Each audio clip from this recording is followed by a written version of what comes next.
I stood near the great window of Station Omega-12 and watched the human ship arrive. It was a small vessel, nothing special. No weapons that she could see, no armor plating, just a simple transport craft painted white and blue moving slowly toward the docking bay. She crossed two of her four arms and let out a long breath. So these were the famous humans, the species to join the Galactic Council. She had heard stories about them for years. Strange creatures from a small blue planet, soft bodies, no claws, no scales, no natural weapons of any kind. They lived short lives and died easily. Most species in the galaxy considered them barely worth noticing. Yet somehow they had spread across dozens of star systems in less than 300 years. Somehow they had built colonies on worlds that should have killed them. Somehow they kept surviving. I did not understand it. Her people were tall and strong. Their scales could stop a blade. Their four arms could crush stone. They had ruled their sector of space for 10,000 years through simple, honest strength. Power was something you could see and measure.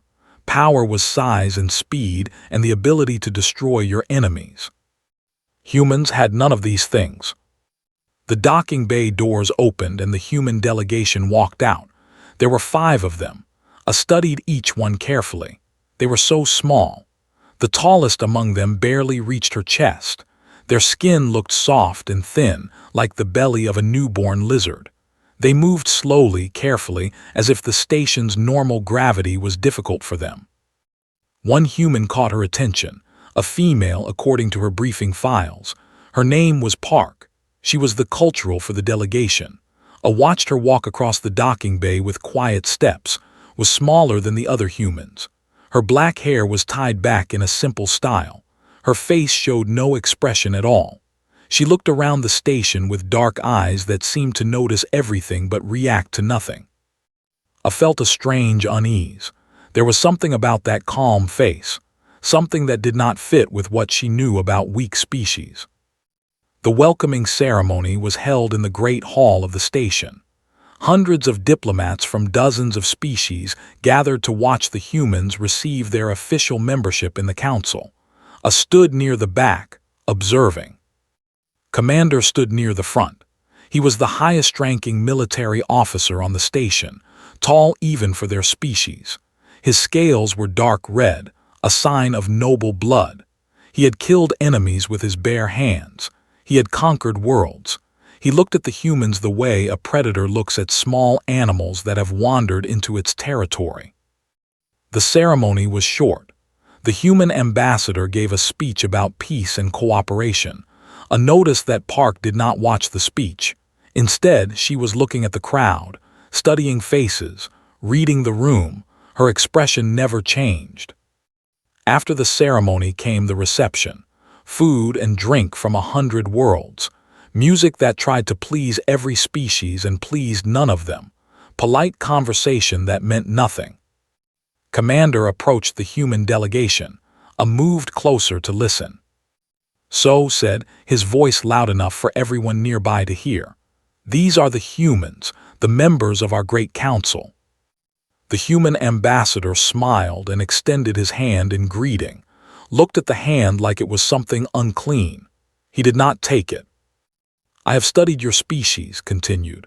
Fascinating creatures. You have no natural weapons, no armor, no venom. You cannot run fast. You cannot see in the dark. You cannot survive in vacuum or extreme temperatures. He leaned down, bringing his face close to the ambassador. Tell me, human, how has your species survived this long? By hiding, by running away.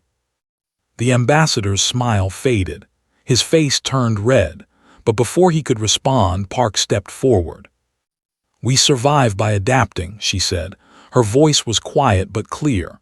We are very good at adapting. Turned his attention to her. He was 3 times her size. His shadow covered her completely. Most species would have stepped back, would have shown fear, would have submitted. Did not move. She looked up at him with those dark, calm eyes and waited. Adapting, repeated. He laughed. It was not a pleasant sound. Is that what you call it? I call it being the galaxy's cattle, soft, weak. waiting to be eaten by something stronger. I expected anger, expected the human to shout or threaten, or at least show some sign of wounded pride. That was what any reasonable species would do when insulted so openly. Did something else. She smiled, a small, polite smile that did not reach her eyes. She bowed her head slightly in what might have been respect or might have been something else entirely. Then she simply turned and walked away, returning to her duties as if nothing had happened. Stared after her. For a moment he seemed confused. He had expected a reaction, a fight, something he could use. The human had given him nothing. I felt that strange unease again. She had seen prey animals before. She had hunted them on a dozen worlds. Prey animals ran. Prey animals showed fear. Prey animals did not look at predators with calm, measuring eyes and then dismiss them without a word. What was Park? Before I could think more about this question, every light in the station turned red. An alarm began to sound. Emergency, emergency, emergency. A voice came over the communication system. It was shaking with fear. Distress signal received. Colony ship Dawn's Hope has been captured by the Hollow. 3,000 refugees on board, requesting immediate assistance. The room fell silent. Everyone knew what the Hollow were, a hive-mind species that consumed sentient beings, monsters that felt no mercy and knew no fear. They had taken a ship full of innocent people into the asteroid field. Those people were already dead. Everyone knew it. No one said it. I looked across the room at Park. The human's expression had finally changed. She was not afraid. She looked focused. The council emergency chamber was full of shouting voices. Representatives from 30 species talked over each other, argued, pointed fingers, and accomplished nothing. I stood near the wall and watched the chaos. 3 hours had passed since the distress signal. 3 hours of debate while 3,000 people waited to die. The Hollow had taken the colony ship deep into the asteroid field. Scanners showed the hive ship attached to Dawn's Hope like a parasite feeding on a dying animal. The refugees were still alive. The Hollow did not kill quickly. They fed slowly. They kept their prey conscious and aware for as long as possible. It was how they enjoyed their meals. Commander stood at the center of the chamber. His voice cut through the noise like a blade. Enough, he roared. This debate is pointless. The Hollow have positioned themselves perfectly. The asteroid field makes large-scale approach impossible.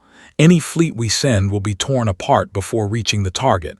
We would lose thousands of soldiers to save 3,000 refugees. He shook his head. The math does not work. We must accept this loss and move on. Murmurs of agreement spread through the chamber. I felt sick. She knew was right about the numbers, but those numbers were people, children, families, beings who had trusted the galaxy to protect them. There must be something we can do, said the ambassador from the collective. Some option we have not considered. There is nothing, said firmly. Any rescue attempt is suicide. I will not order my soldiers to die for nothing. Silence fell over the chamber, heavy, final, the kind of silence that comes when hope has died. Then a voice spoke, quiet, calm, clear. I will go. Every head in the chamber turned. Park stood near the back of the room. She had not spoken during the entire debate. Now she stepped forward, walking through the crowd of massive alien bodies like water flowing between stones. I volunteer to attempt the rescue, she said. Stared at her, then he laughed. You, one human against a hollow hive ship. He looked around the room, inviting others to share his amusement. Did you not hear me, small one? This is a suicide mission. I heard you said, I still volunteer. The human ambassador rushed forward. His face was pale. Park, this is not necessary. You do not have to do this. I know, replied. I want to. But why? Another representative asked. Those refugees are not your people. Most of them are not even human. Why would you throw away your life for strangers? Was quiet for a moment. When she spoke, her voice was soft but steady. "Because someone has to, and I can." She paused. "Or at least I can try." I found herself moving forward without thinking. The words left her mouth before she could stop them. "I will go with her." The chamber fell silent again. Every in the room turned to stare at her. She was young, unproven, a junior diplomat with no combat experience. What was she doing? I did not know, but something about Park made her want to understand, made her need to see what would happen next. His eyes narrowed. "You would follow this human to your death, for what?" Curiosity. "For duty," I said, though she was not sure if that was true. "Someone should observe, someone should record what happens, whatever the outcome." Studied her for a long moment. Then he waved his hand dismissively. "Fine, go, die with the human if you wish. The council will not stop you." He turned away. "Prepare a shuttle. Let them have their noble suicide." 1 hour later, I sat in the co-pilot seat of a small shuttle. Park sat beside her, running through pre-flight checks with careful, practiced movements. The shuttle was fast but unarmed. They were flying into a nest of monsters with no weapons, no backup, and no real plan. "You are insane," I said. "You know that, yes?" Smiled slightly. "Probably. Humans often are." "How do you plan to rescue 3,000 people, by yourself, against an entire hive?" "Not by fighting," said. She pulled up schematics on the display screen. Hollow hiveship designs, neural network patterns, biological weak points. The hollow are a hive mind. They share one consciousness across thousands of bodies. That is their strength, but it is also their weakness. She pointed to a central node on the schematic. The Queen. She controls everything. Every drone, every warrior, every thought in the hive passes through her. If we can reach her and disrupt the neural connection, even temporarily, the entire hive will fall into chaos. They will not be able to coordinate. They will not be able to stop the refugees from escaping. I studied the schematic. The Queen was at the very center of the hive ship, surrounded by countless defenders. Reaching her would require passing through kilometers of hostile territory filled with creatures that existed only to kill and consume. "This is impossible," I whispered. "Maybe," agreed. "But impossible is not the same as wrong. Impossible just means no one has done it yet." The shuttle launched. The station fell away behind them. The asteroid field grew larger on a maze of spinning rocks and hidden dangers. Somewhere in that darkness, 3,000 people waited for help that would probably never come. Flew the shuttle with quiet concentration. Her hands were steady on the controls. Her breathing was slow and even. She did not look afraid. "Can I ask you something?" I said. "Yes." "Why are you really doing this? The truth." Was quiet for a long moment. The shuttle slipped between two massive asteroids, engines humming. "When I was young," she finally said, "there was a disaster in my city. A building collapsed. Hundreds of people were trapped inside. Everyone said it was hopeless. The building was unstable. Anyone who went in would die." She paused. "My mother went in anyway. She was a rescue worker. She saved 37 people before the building came down on her." I did not know what to say. "She did not save everyone," continued. "But she saved someone. That is what mattered. That is what being human means. You try, even when it is hopeless. Even when you know you might fail. You try anyway because the trying matters." The hive ship appeared on the scanners, dark, organic, wrong, a thing of nightmares given physical form. Adjusted the shuttle's course and flew directly toward it. "Let us go save someone," she said. The inside of the hollow hive ship smelled like death. I had never experienced anything like it. The walls were not metal or stone. They were flesh, living tissue that pulsed and breathed around them. Tubes filled with dark fluid ran along the ceiling like veins. The floor was soft and warm beneath her feet. She wanted to scream. She wanted to run back to the shuttle and fly away as fast as possible. But Park moved forward through the darkness without hesitation, and I found herself following. They had entered through a waste disposal vent on the outer hull, had spent the flight studying every available record about hollow ships. She knew their biology, their patterns, their blind spots. She moved through the ship like she belonged there. "This way," whispered. "The ventilation system connects to the main body of the ship. We can travel through it without being detected." A squeezed her large body into the narrow passage. Her scales scraped against the organic walls. The smell was worse here, thick, wet. She felt like she was crawling through the intestines of some massive beast. They crawled for what felt like hours. Sometimes they stopped and waited in complete stillness while hollow drones passed beneath them. The creatures were horrible to look at.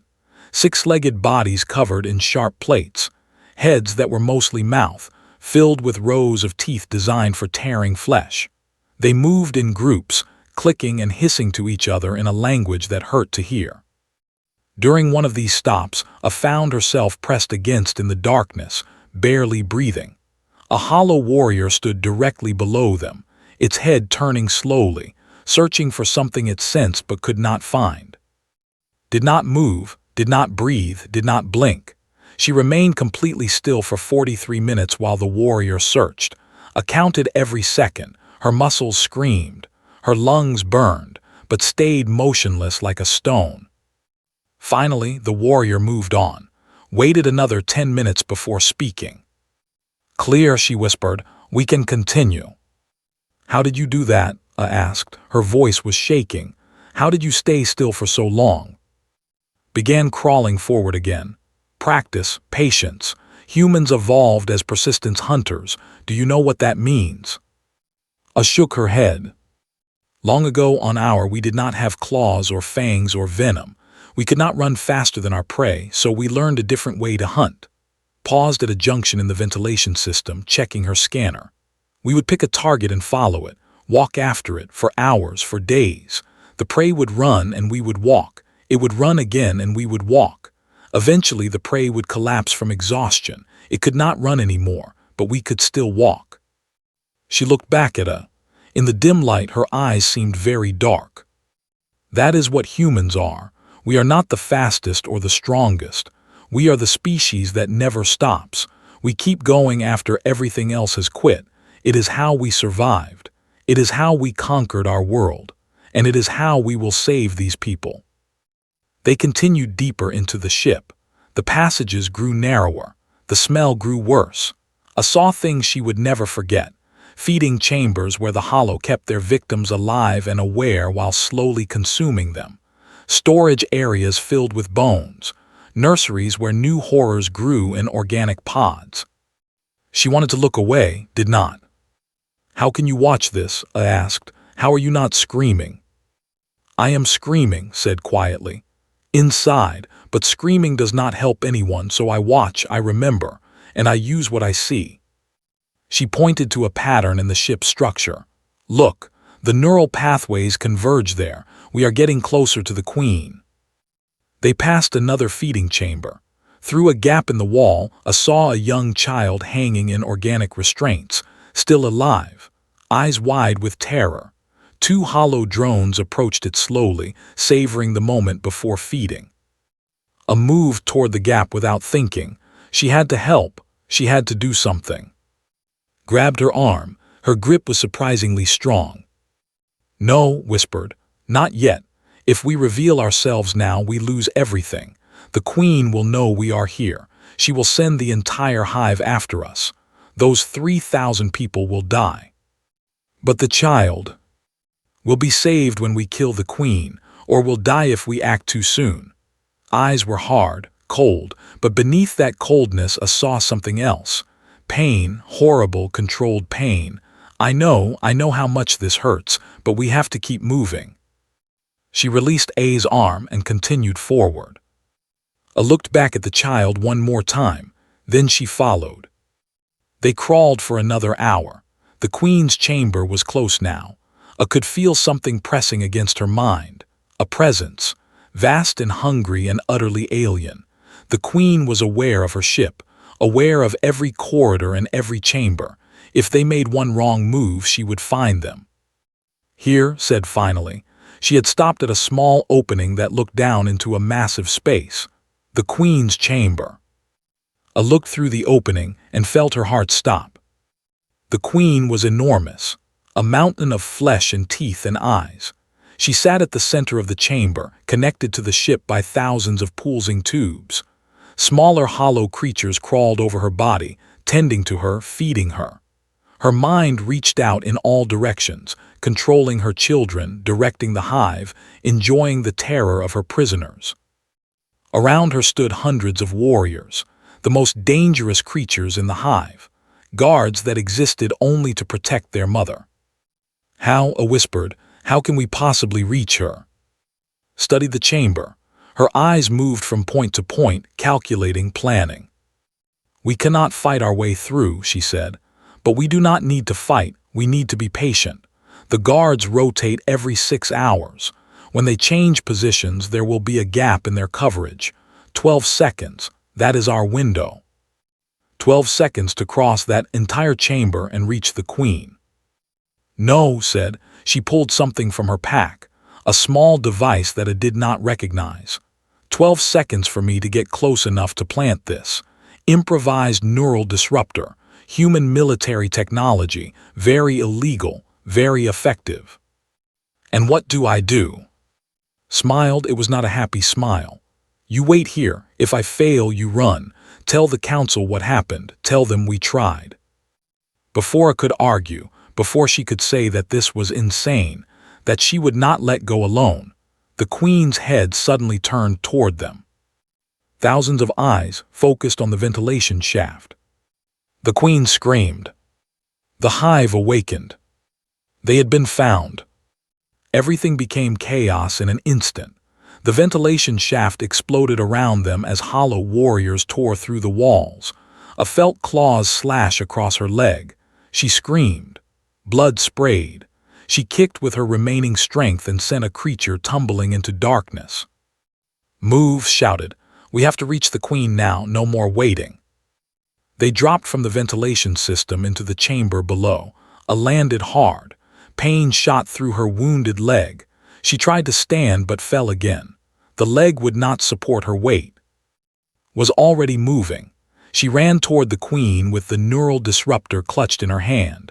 Warriors converged on her from every direction. She dodged the first one, slipped beneath the claws of the second.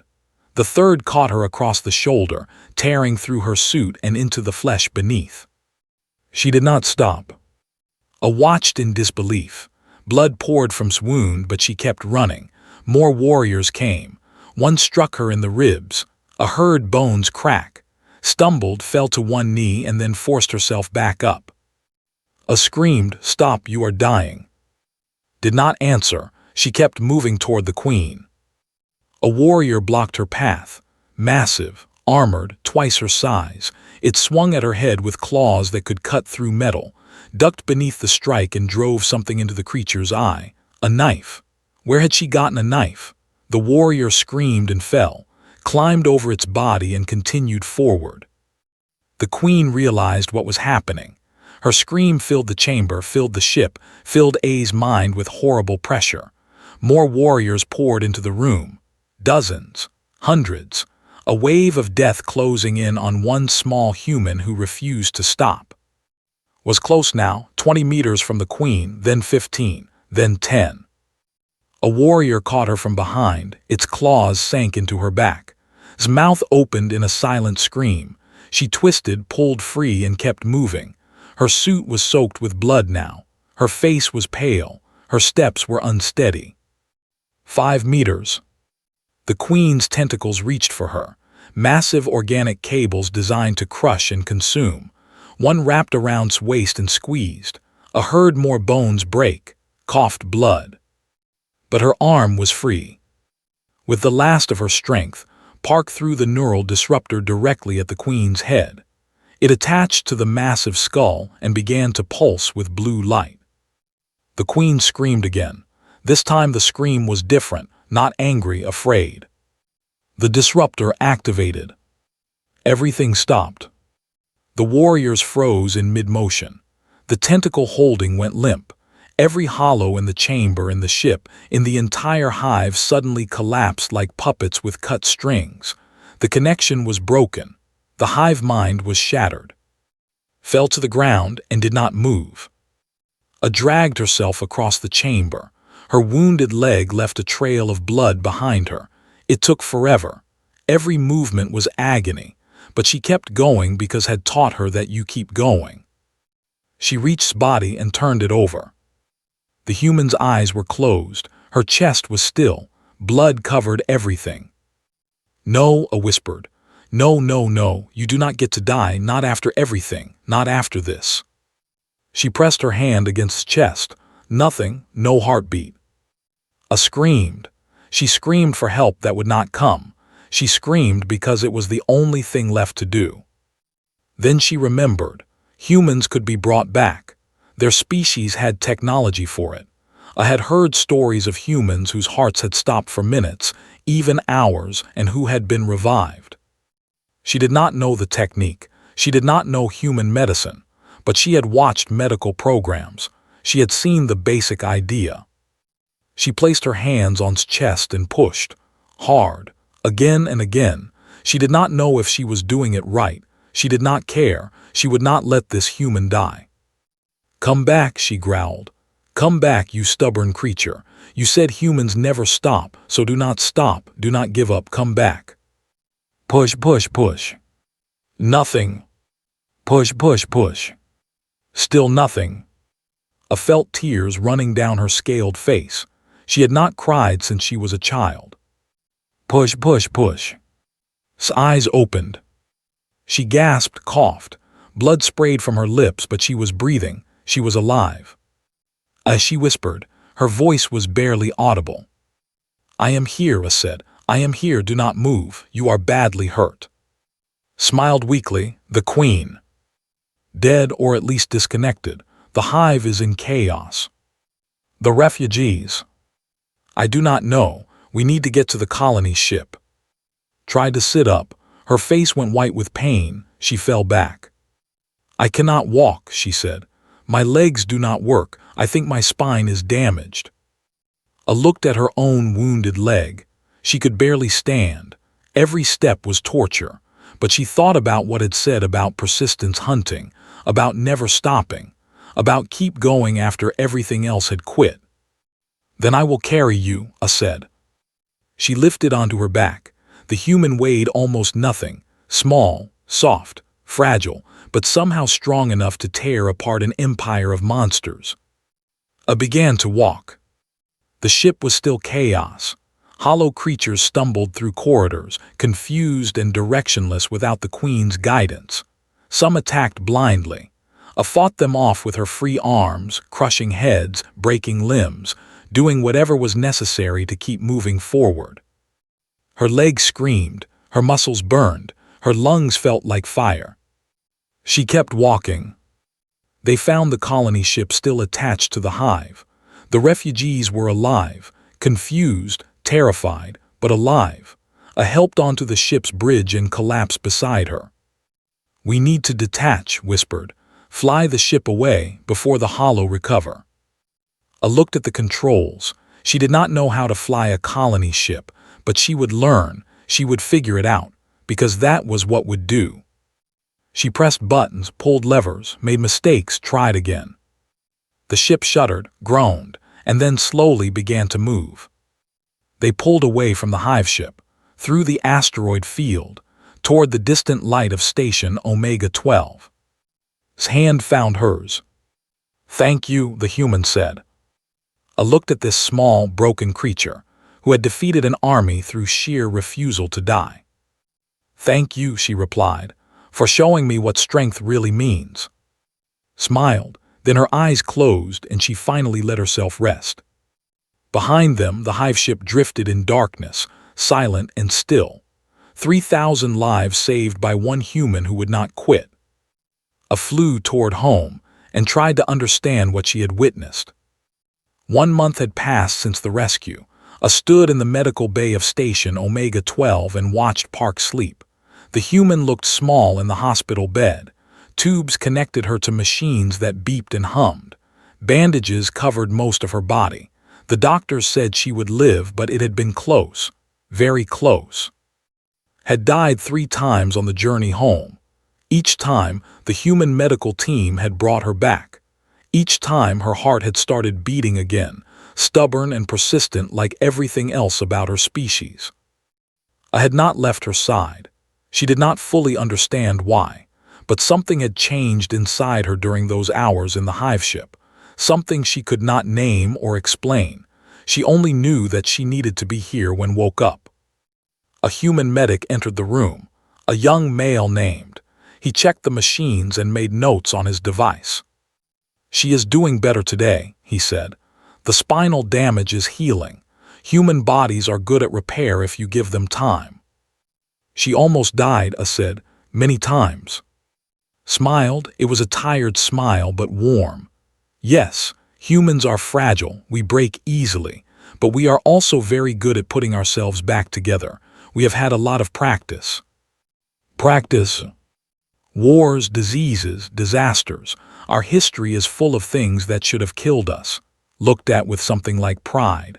But we are still here, still growing, still reaching for the stars, because every time the universe knocks us down, we get back up. I thought about this for a long time after left. Woke on the 32nd day. Her eyes opened slowly, blinking against the light. She looked around the room until she found a. "You are still here," whispered. Her voice was rough from weeks of silence. "Where else would I be?" Smiled. It was weak, but it was real. "Thank you for carrying me, for saving the refugees, for everything." "I did not save anyone," I said. "You did, I just helped." "Helping is saving." Closed her eyes for a moment. When she opened them again, they were clearer. "What happened while I was asleep?"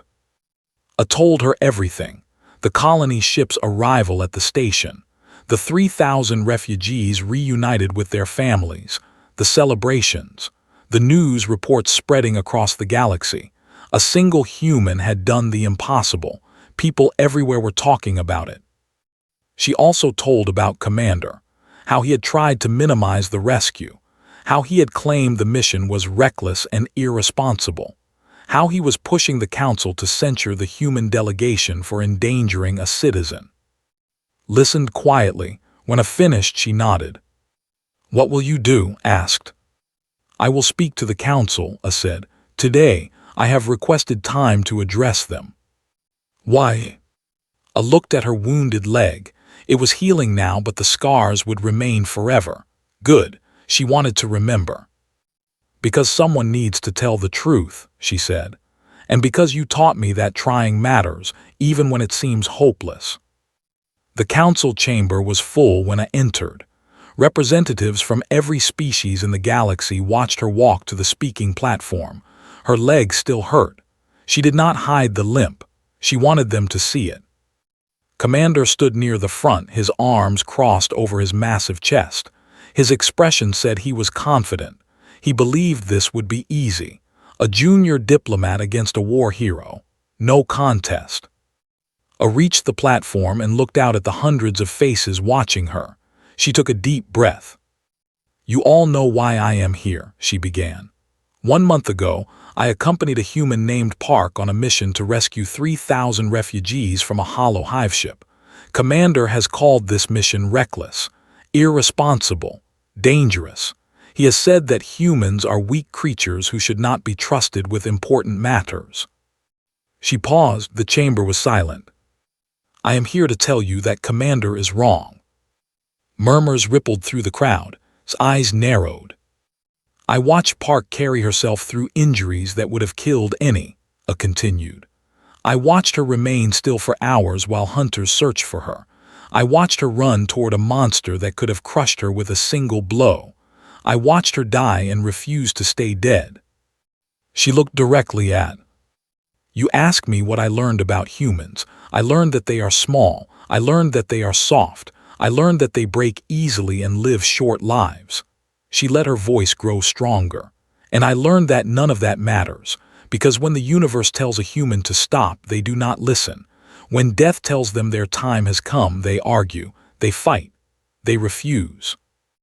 I stepped forward, her eyes moving across the chamber. I watched Park carry me through a ship full of nightmares on a broken spine because she decided I was worth saving. A member of a species that had done nothing but insult and mock her people. She saved me anyway, because that is what humans do. They save people, even when it costs them everything. The chamber was completely silent now. No one moved, no one breathed.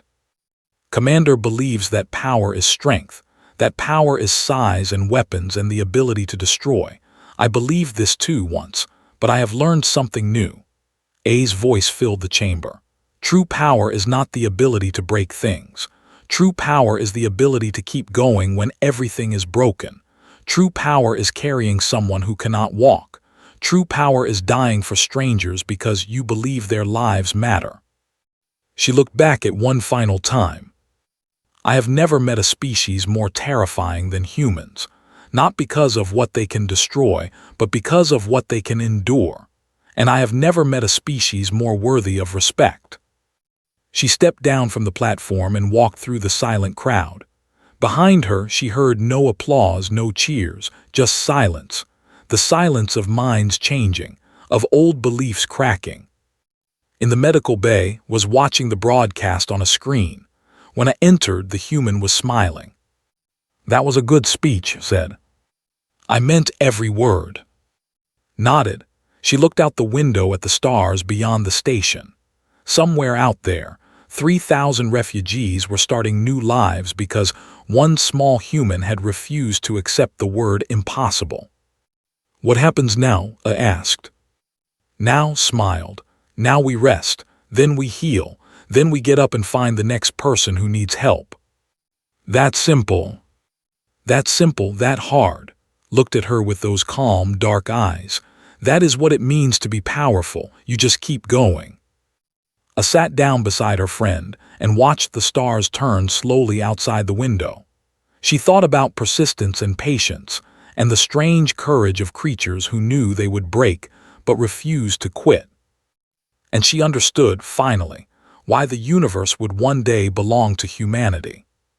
Not because they conquered it, but because they refused to let it break them.